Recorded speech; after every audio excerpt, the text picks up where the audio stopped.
Diablo 3 Ultimate Evil Edition is out today? Yes. On PS4, PS3, Xbox 360, and Xbox One? Yep. Or wait, is it... It's just never mind. Yeah, yes, yes, all of those. Yes. And you've got it here, and you're dressed in like a real stylish purple getup. Yeah. Is this Saints Row 4? Let me see it. Let me see your dude. You want to see my dude? Yeah. Oops, wrong one. No, come on, give me the glamour shot. No, there it is. Wow. So creepy. I mean, I guess we'll get it out of the way. Like one of the cool things, new things that you can do is you can kind of play dress up. It's like one of the things they kind of I don't know if you want to say borrow or whatnot from World of Warcraft. Stole. It's the same company though, so it's okay. You said it. All right, fine. Stole, whatever. So let's say, for example, you have your helmet, right? Oops. Sure. Your got helmet. my commander's siphon. Yeah, my commander siphon. You can go in, and depending on this is some of the stuff you get as you train up. It's so tiny. But you get different options for like what you want your commander siphon dome to look like. Yeah. So as you find like legendaries and new items and whatnot, it'll add to your portfolio of things that you can change your outfit to. So look, I'm gonna make my guy look like Shredder now. Yes. So like, yeah, see Shredder. Oh, right? yeah, it's straight up Shredder. Sweet. Yeah. So let's go shred some things. All right, I'm gonna go shred some things. Didn't they get around that in the WoW thing because people who had like the best epic gear, some of it just looked like absolute ass together, so they just let you kind of tweak it a bit. I mean, one of the cool things about that though was there were certain items you couldn't like just use on anything else to make it more special. But anyways, this is one of the new elements in this version of the Diablo game. The Halls of Agony. Evil Edition. It's a bounty, which is like a little mini quest within the world. You have an objective that you have to fill or complete. I have to kill Bludgeon Skull and kill 100 monsters. Oh, I hate that guy. Bludgeon Skull. Yeah, what if you guys notice, I have a little fuse thing in the middle of the screen. 33 kills, 34 kills, 41 kills, 42 kills. Yeah, so that's going to keep going. It's like one of the new kind of, I don't want to call it a carrot on a stick, but it's kind of fun. It makes you try to keep killing things. Is it a score multiplier? Yeah, so it gives you more EXP. Yeah, you just got 2.5 times the experience. Does that do you find now you've leveled in Diablo many times over on the PC version, especially. Do you find that massacre mechanic helped you level a little faster? I definitely did in certain cases because, as you can see, the EXP multiplier is pretty high. There's certain things that, like a cursed chest event or something like that, where I've gotten like 200 kills before, and that obviously will help you level up faster. I am trapped now, but yeah, I think it's also like a little fun mechanic that it's very console-y. Like just keep going. Do you always plow through this many people in these bounty missions? Like I usually like just because this is not regular Diablo. I feel like you're not usually up against that many low-level characters, right? I mean, the density has increased quite a bit since this iteration. Yeah. But bounties generally have pretty good monster density in terms of like how many monsters you're fighting. I think sometimes I feel like the harder the difficulty you set it on, the more monsters there are. I don't think that's always the case. I think it's actually more area based. But there's always a lot of grunt kind of monsters that you can kill to kind of extend your multiplier. There's also another thing. So like there's these traps now. If there was stuff there, which sadly there wasn't, there's another bonus. Oh, that guy's fine. No, but it had to be this trap. That's part of the map. But yeah, if there was monsters there, you would get a trap bonus, which you don't actually get in PC, which is another thing.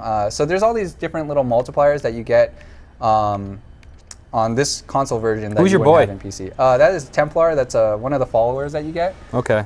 Is that Shay Patrick Cormac? Sure. Okay. Little Assassin's Creed Unity reference. Thank there. you. Yeah, I got you, Danny. That's like the first nothing. of your references I've got today. The rest of it has just been. Man, you better misses. hope Miss Dynamite doesn't turn up in this goddamn video game. Folks, just a quick reminder right now, if you have any questions for Eric about the Ultimate Evil Edition of Diablo 3, go ahead and tell them to us in the chat at twitch.tv/GameSpot or in the comments at GameSpot.com, and I'll take a look at them and send them his way. I've already got a few lined up that I'm going to ask you in just a sec. Sure. Also want to remind you folks that we are giving away codes for Counter-Spy, a game you're going to see demoed later in the show.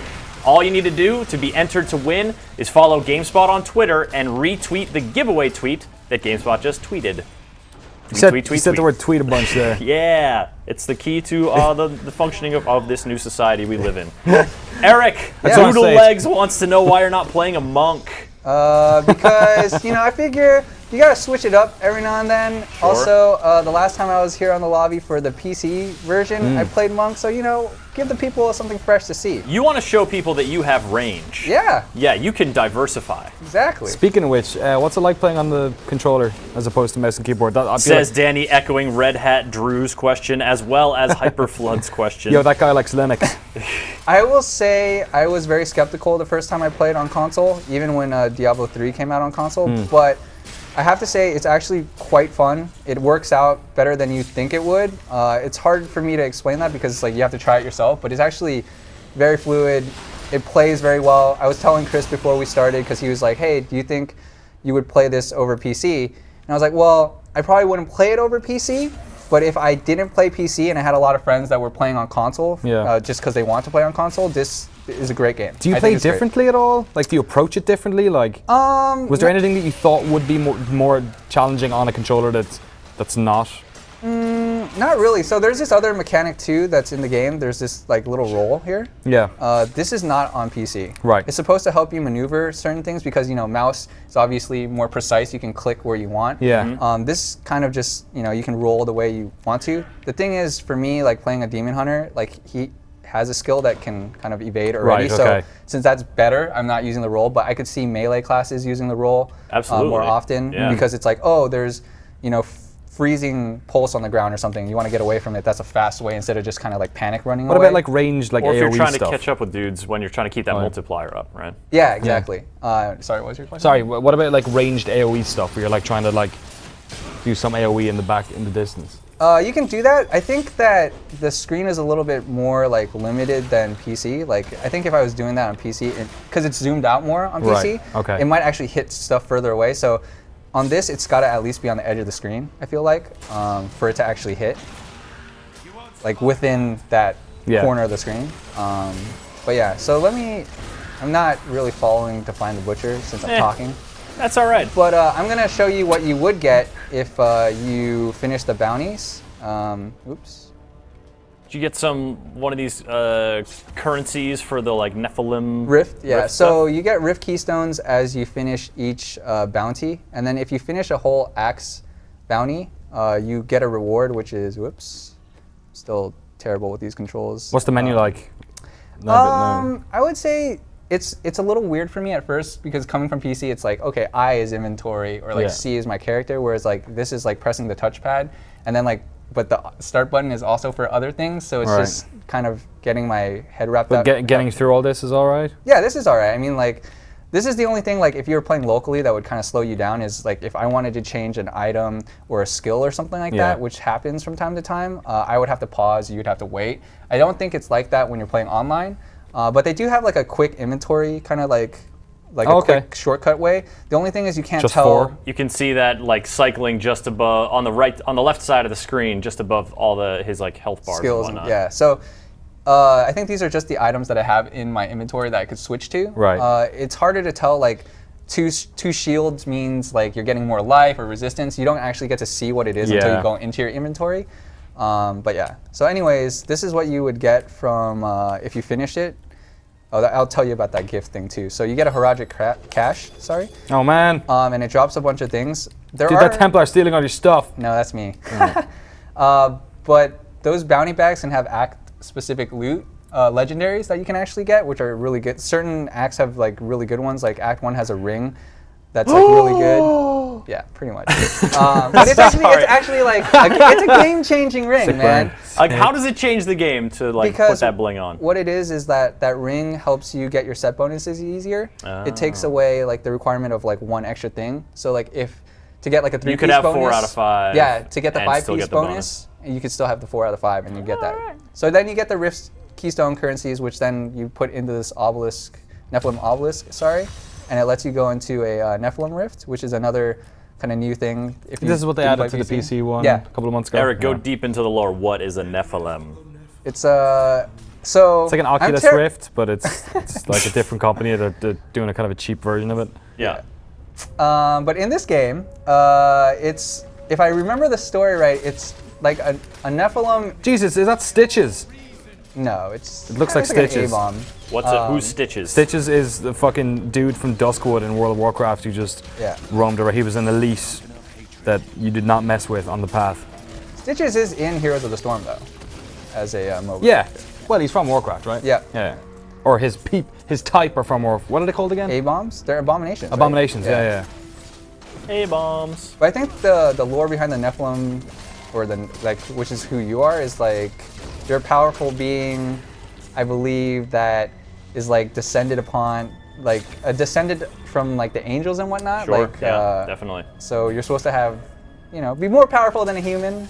But you specifically, and so you're able to go into the Nephilim Rift and get basically it's just they're more challenging. Is that the idea? The Nephilim Rifts, what they're supposed to be, are kind of like a randomized dungeon that has like different areas with different monsters, which is something that's not wasn't part of the game because it's all storied. It's like monsters that wouldn't have necessarily been in one area. It's like totally randomized, right? Yep. Yeah. So this just gives people a way Mix to and match the horrid abominations. Go to different levels. Oh, I got legendary. Sweet. Oh no, it's a recipe. That sucks. That's literally you went from one end of the spectrum to the other. Yeah. Well, I mean, like it's good for later. So it's this emotional experience. Diablo 3. Ultimate Evil. Is there edition. anything like you're playing this, because you're a massive fan? Is there anything in this that if there are folks at home who are playing this on PC that they should feel compelled to get in on this? It's hard to say. Like I said, if you're hardcore into PC, you're probably not playing this, and I think Blizzard knows that because they've come out and said plenty of times that they feel like this market, like the console market, is for different than their PC market. Yeah. But like I said, Diablo games on consoles before.